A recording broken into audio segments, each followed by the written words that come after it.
She's 13, she's India's youngest and fastest racer girl on two wheels, and she's on Karishma Connect. I have got Nithila Das talking to me about her journey from being this absolutely lazy kid to transforming and becoming this girl who has beetroot juice, workouts, dabbles across her studies, and comes first at national competitions.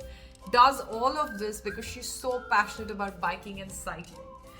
She tells me more about how she's got her eyes for the win at the 2028 Olympics and what all is she doing to prepare for the same. She also tells me about what inspires her and what kind of an inspiration she wants to be. Honestly, with young folks like these, we are in for a future that's extremely inspiring, and I can't wait to see what this young athlete goes on to achieve. Stay tuned for more such stories on Karishma Connect every Sunday and Thursday. Until the next one, I'll see you soon.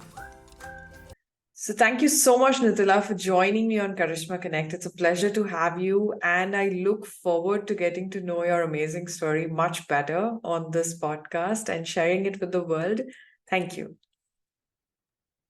Yeah, welcome, and I thank you also for getting me into this. It's a really nice opportunity to come and talk. I am gonna have fun.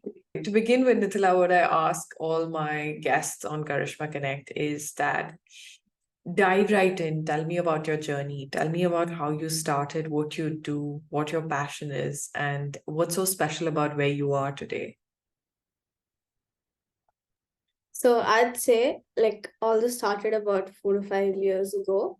So I was a very lazy person, a super lazy person who's lazy to wake up in the morning, lazy to go to school, lazy to do anything.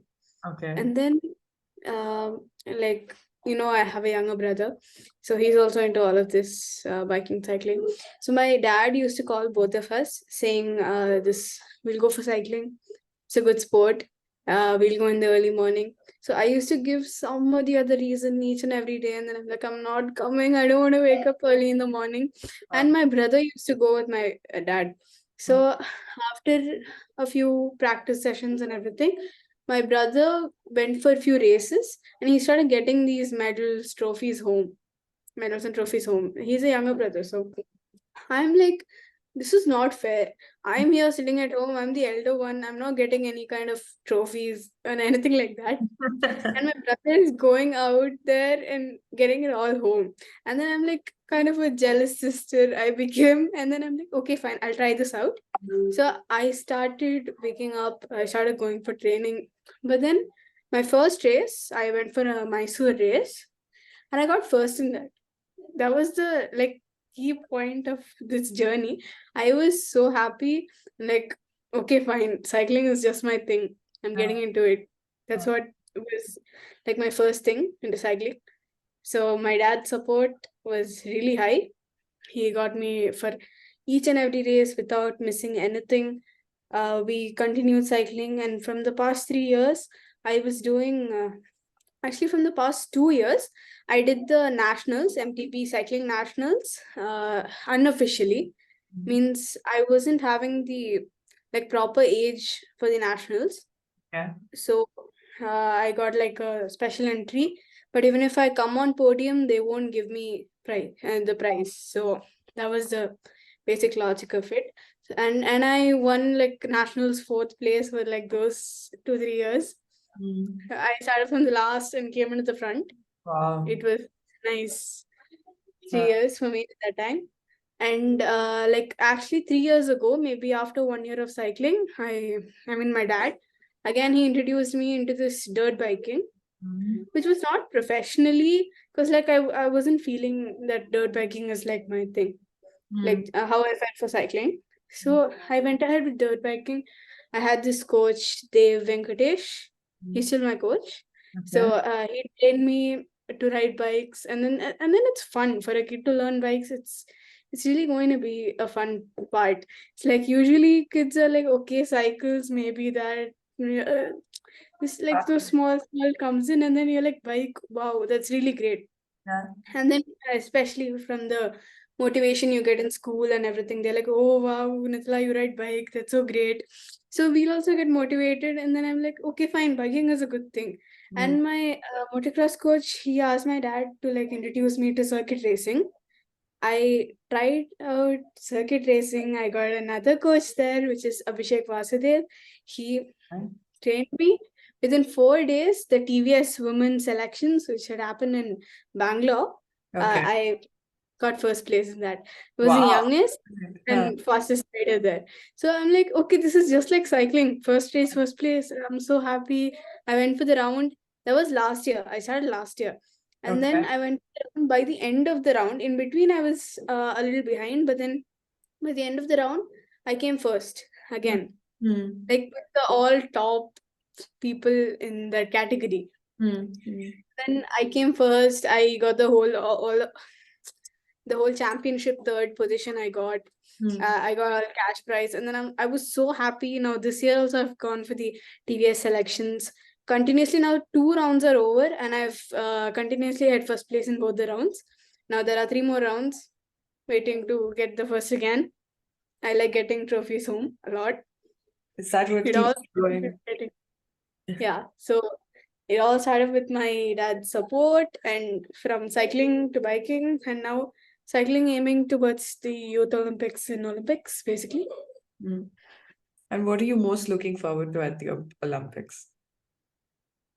At the Olympics, I'd say first of all I need to get selected towards the Olympics. That's the main part. I want to like race with those top-notch people who are like at their peak. I want to go at my peak. I want to like race with them. I want to see I want to experience that. Yeah. That's like one of my biggest. I want to represent India, Mm. basically. Mm. So my biggest wish, I think. And what about cycling or what about biking drives you towards it? Apart from emerging first, what are the other things that you enjoy about this particular sport? Say, for example, there's so many sports, but what gets you hooked onto this particular one? Yeah, I'd say like I have never felt this way with any other sport. Mm. When I went to cycling, when I went to biking, I never felt the way I when I went there was ever feeling the way when I went for badminton or basketball. All that I've played in school, all of that is there. Mm. But then I never felt that much of an interest towards anything Mm. other than these. So when I came into cycling, I felt always motivated. Means I was a person who was like who didn't have people in my category much. Mm. Means still I race with boys instead of girls. Because girls, I overlap them and go. It's kind of Yeah. what do you say? It's becoming boring for me. So now I race with boys. And then I'm like, I still always have that competitive mindset. Like, okay, this race, if I lost, it's okay. Next race, by the next race, I have to get more. What do you say? I have to train more. I have to be able to go and catch them in Mm. front of me. I want to beat them. That it keeps coming in my mind. Even in my sleep, I'm like, okay, tomorrow race or maybe next week race. I That's have to good. keep thinking of it. Yeah. So because of that, I felt that it's like completely my thing. Both of them, the bike and cycle. And how do you manage everything? Because you're 13, you're having your school on the side. Mine is an online school, 21K school. So Okay. I don't do offline schooling because time management is a really important thing there. Mm. So 21K school, it's really helping me. First half of the day, my classes gets over, and like everything is covered. It's the Cambridge IGCSE syllabus. Okay. Uh, that's also good to study, and I'd say wherever we go, we can attend. That's one of the main points we chose at school. Because, like, I'll be traveling every week or every month. People literally ask me, are you in Bangalore tomorrow? Like, they literally ask me that. I'm like, okay. Yeah, I might not be, but I won't be sure of it. So that's what happens. Like, so I keep traveling. Wherever I go, I need to be able to attend classes. So for the Yeah. people who are ever in offline class or anything, they might miss like a month classes, or in a whole year they might just miss 5 months and attend for 1 month. That's Mm. what happens if you're into a sport like this. So online is helping me a lot. Mm. Wherever I go I can attend, and time is also manageable. So my day usually starts like by 5:30. I finish off my training, nutrition. I have a nutritionist also for nutrition. So all of that gets over until 8:30. After 8:30, I have my breakfast. I actually sit for classes until like afternoon time. After my lunch, I'll study for some time, then I might watch TV or something like that. I'll have some of my free time, and then I'll go down to play just to socialize. Because like online school, yes, we can socialize, but the offline touch, for that we go down. So me and my brother, we go down to play. We play with our friends, and we'll be back, have dinner, then sleep. It's more like that, our routine. And how do you manage when you have to, like, what is the kind of prep actually that goes into before a race? What is the kind of prep that you go through? Okay. Before a race, like, are you asking weekly or like just the day of the race? Just the day of the race or close, as you get closer to the race, what is the kind? Because this is your regular day, right? But I want to know what is the kind of prep that goes into actually getting ready for a race? Yeah. So basically, the trainings, my coach gives more intense trainings for the race, like specified to the race. KKR Kiran Kumar Raju. He's like a two-time national champion. We have an indoor trainer as well as we can go outdoor and cycle. So we do the training part like that accordingly for the race. The coach gives a training plan and we follow it exactly like that. And our nutritionist also gives us a different diet plan for the race. And even on the race day in the morning, our coach asks us to like continuously keeps pedaling so that we don't like we stay warmed up. We keep our heart rate like in the base so that we don't get tired so much during the race. And then even the nutritionist gives us like maybe beetroot juice and a lot of stuff like that. I mean, that all tastes bad, seriously saying, like honestly. Okay.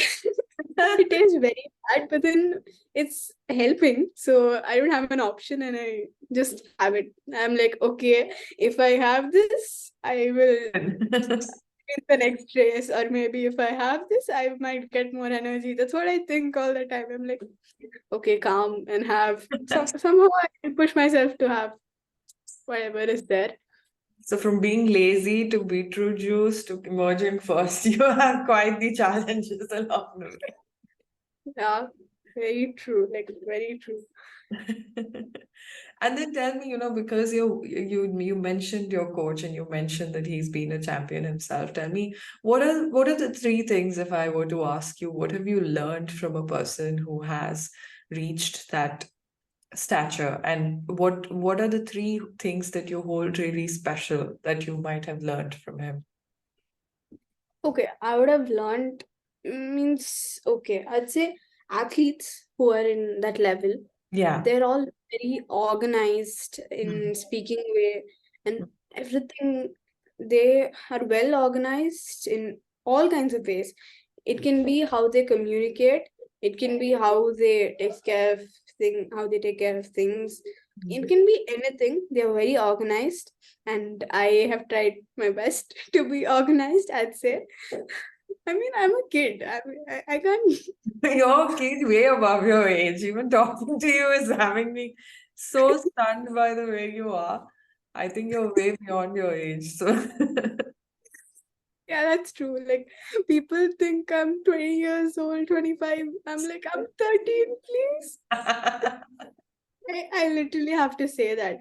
And then, yeah, that's one point, being organized. And then I'd say they all would have good strategies.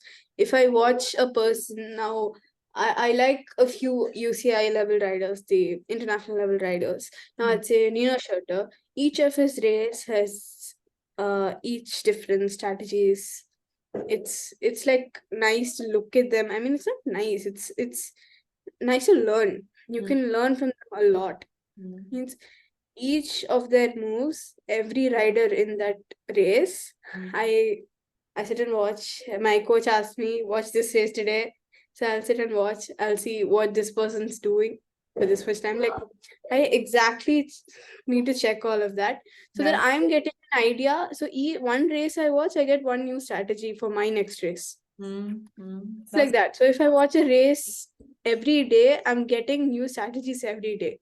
Yeah. So I can implement it on my race day, which is gonna help me a lot.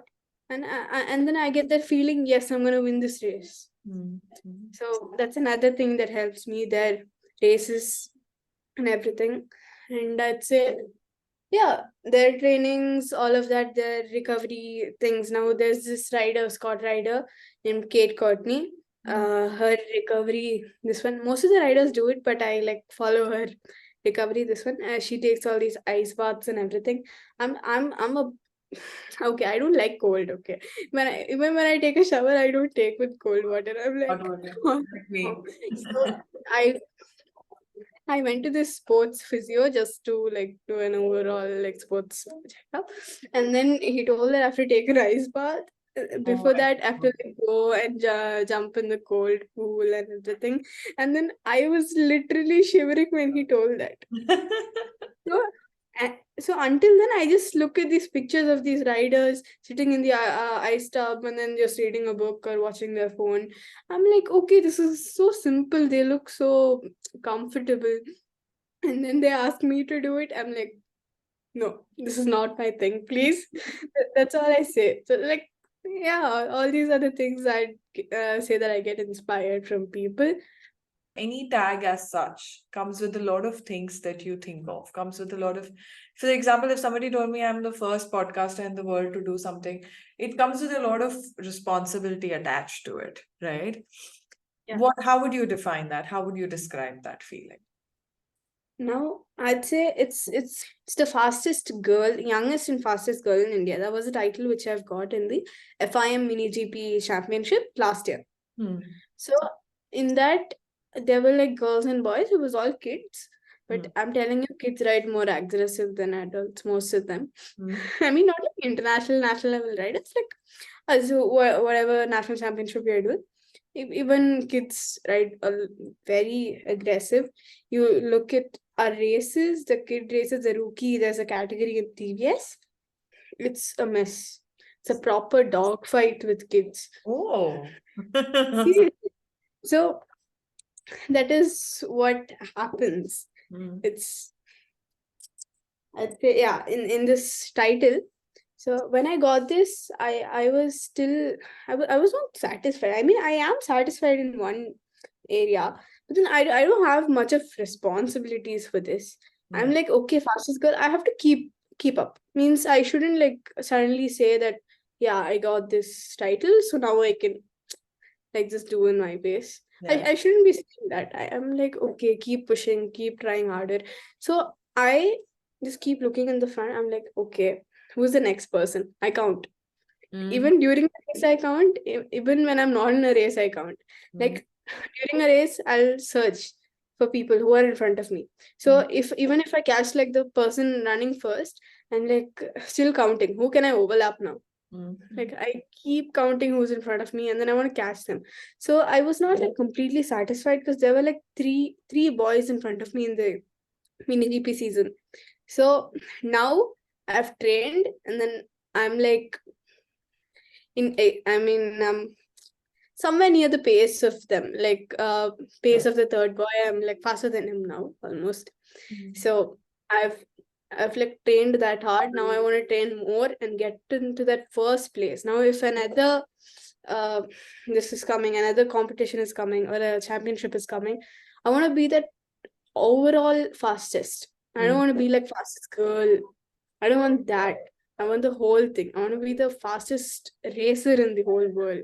So you So want that's that what, tag of just yeah, that is the big tag if you look into my yeah. story. Yeah. Do you believe in being inspired by somebody as a sports person, or do you believe in charting your own route? You know, what's your, because I'll tell you where this question comes from. It comes from a fact where people are often looking up to somebody else and trying to become like them. Do you believe in that, or do you believe in, okay, I learned something from them, I need to become an inspiration for myself, or I need to work out my own path? What's your approach? Okay, my approach, I'd say there are these international riders in both the sports I look up to. Now, as I had mentioned before, Nina Schurter, Kate Courtney, Jolanda Neff, few of them are those riders. Those are all like UCI international level MTB riders. So I'm a big fan of them. I watch all of their races, But then the thing is, yeah, yes, I do look up to them, but then I want to be an inspiration for others. That is also a point that I would like to be. So, like, until I get there, I would keep them as an inspiration. But after I get there, I want people to like get me as their inspiration. Yeah. So that would be my greatest kind of an achievement, which I'll be getting if I move forward. So there are these writers, but then I'd say I want to become an inspiration soon. Yeah. And then what kind of an inspiration do you want to be for people? Would you want them to look up to you? Yeah, I want them to look up to me. But the thing is, look, I have come through these all races, and then most of the people, like I go to my friends, and then I'm saying, I mean, not the ones who are into cycling. I just ask them, like, bro, do you want to come for cycling, or do you want to come train, or some other sport? I mean, they'll be like how I used to be 3 years back. I go and ask, they're like, it's not our thing. Then Yeah. few people say, what I have homework to do, or I have that to do, this to do. I'm like, okay, they give reasons.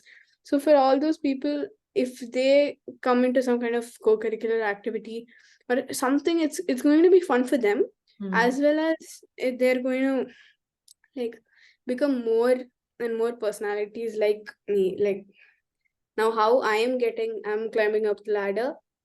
Others can also climb up the ladder using my words, I'd say. And you mentioned at the beginning of the interview itself that you were somebody who was very lazy. Tell me something. How did this journey? It's been a journey of 3 years, correct? If I'm not wrong. How has 3 to 4. 3 to 4 years? How has this journey kind of transformed you from that person? Just taken that one step towards becoming a better version of yourself. How has it kind of transformed you personally in your personal life? And what is the kind of impact you see on it, on your personality for that matter? Okay, yeah. So first of all, the time I changed means I tried to change from that lazy person to a person who's trying to wake up early and go for training and then having all that. Yeah, it was like that for me. So then, first of all, my alarm and all, it used to be this Disney songs. They keep all Yeah. screaming stuff. Like all that noise was my alarm. I'll get up in the morning getting scared or something, and then I'm like, okay, fine, I have to go for training now. I can't sleep. Huh. So I used to give myself a punishment. Okay, fine, I'm good. So that's what I used to do. And then like I did a lot of things to like change me. I started keeping blocks for myself from being lazy. So Okay. I go somewhere and then I'm like, okay, I forgot to do this, and then I have to go. I have Huh. to like somehow hold myself and get it to this. So that was like the hard part that took me to change from that lazy person to this. And my dad helped a lot. Like you Huh. should give a big hands off to him. If he wasn't there, I'd still be the lazy person sleeping on the bed. Like until now, I'll still be sleeping. That Huh. would be me. So yeah. Moving ahead, my personality has changed now without an alarm. Like, even if it's like a rest day and I don't have to wake up early, and maybe I have to wake up by 8:30 or something, I'll still wake up by 5:36. Like, it's like mind alarm that Get rid. it's it already happened. I'll just wake up early and then okay, fine, I can't sleep now. And then I might do some schoolwork, I might study, and I'll do something. And then there's no training on that day. I just try to keep my day like that. And then I'd say before I used to forget a lot on my nutrition and everything. I'm like, hey, this is I want to eat chocolate today. I'm going and eating chocolate. But then now it's like somebody asked me, do you want chocolate? Some uncle is coming and asking me, come on, they're serving me chocolate or something like that. Maybe pizza, burger. Before it was me, I'm like, okay, today's my cheat day. I'm going and having it. So now I'm like, no, I don't want. Even in the train we travel, and then those people like the train, I mean, the workers there, they'll offer us ice cream. Like kids know they'll eat ice cream. And then we're like, no need, please. Like now we don't like, means we used to have monthly once cheat day. Huh. So first we used to like the time which we used to like having all this junk food and everything. We used to tell, oh my god, tomorrow is the new month is starting, and we go for a cheat day. So we used to wait for that cheat day a lot. And now it's like 1 month cheat day miss. It's like, okay, fine. Next month, if you want, you take. If you don't want, you don't take. That's all comes into our mind. It's like we are kind of adapted to it now. Yeah. So that's a big change that has come within these 4 years, I'd say. Yeah. And then what is next for Nithila? How are you planning? What's your plan or strategy for the next level that you're looking at?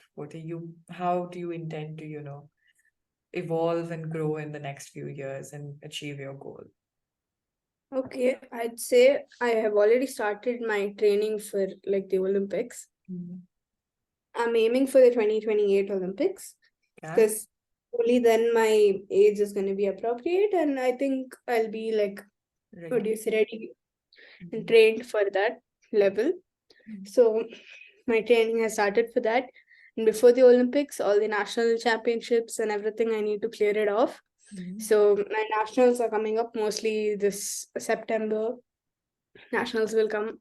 So let's see what's gonna happen. From past 3 years, I'm getting continuously district and state gold medal, like continuously. But nationals, it's coming like fourth, and last year it was third, bronze medal Okay.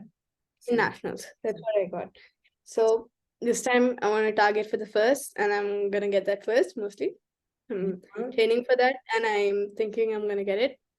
So yeah, that's my plan for cycling, I'd say. For the Olympics, already training, and I continue my training until I reach that level. And about biking, now the TVS National Championship is going on. I want to finish this championship, and I'm also doing this national championship of another stock 165 girls category. So that category now I'm running like fifth or sixth in the championship. So I'm in somewhere in the middle. So those are like the national champions. Multiple time national champions are there in that. All these, let's say all those DDs and everyone. They're all multiple national champions, and then it's the first year racing with them. So 2 rounds are over, and one I got fifth position, and the other one I got sixth position. So I think towards the end of the round, I want to get into that first, second, third. Yeah. I mean, I'll aim for first. Let's see how it goes. Because last year I came from like, I'd say 12th position to first position. Wow. Wow. So everybody was surprised. Like, this kid, what is up with her? So the thing was like before the race, they'll all be like, hey kid, come here, what's your name? All of that they'll ask. Like, okay, fine, I'll just answer them. And I'll be all serious. And I'll go. After the race, they'll be like, oh, hi Nithila, how are you? They suddenly change, and then I'm also confused. Okay, what's with them now? That's what it usually happens there. Yeah. So that's my future plan, I guess, going for Olympics. And biking, first it's cycling. First priority is cycling right now. And if I'm able to take both together, then I'd look forward for both. And what do you love about, do you like cycling more or biking more? Or is it difficult to choose? Difficult to choose. I'm sorry. Too difficult to choose. Both are like, cycling balance is helping me in bikes. Bikes are helping me in cycle. So I have to balance them both. I have no option. I must say, this is probably the cutest interview that I've done so far, and thank you so much for that. But definitely very inspiring and pushing for me itself, because it's just amazing to see your journey and how you're at it and you're focused on it. I've learned something today, and I'm sure the audience will as well. And I'm sure someday soon I'll be saying that we interviewed Nithila Das, who's won the Olympics, and she's made it. And I'm completely from the bottom of my heart giving you more power to you. Have a lovely, lovely journey ahead. Thank you so much for joining me. It's been a pleasure. Thank you so much. It was really fun. As I told, I would have fun, and I have had some fun right now. So it was really nice the interview part, and it didn't seem like an interview mostly. It seemed like a really nice talk, I'd Good. say. That's exactly what I try to do on all the shows. I don't want it to be an interview.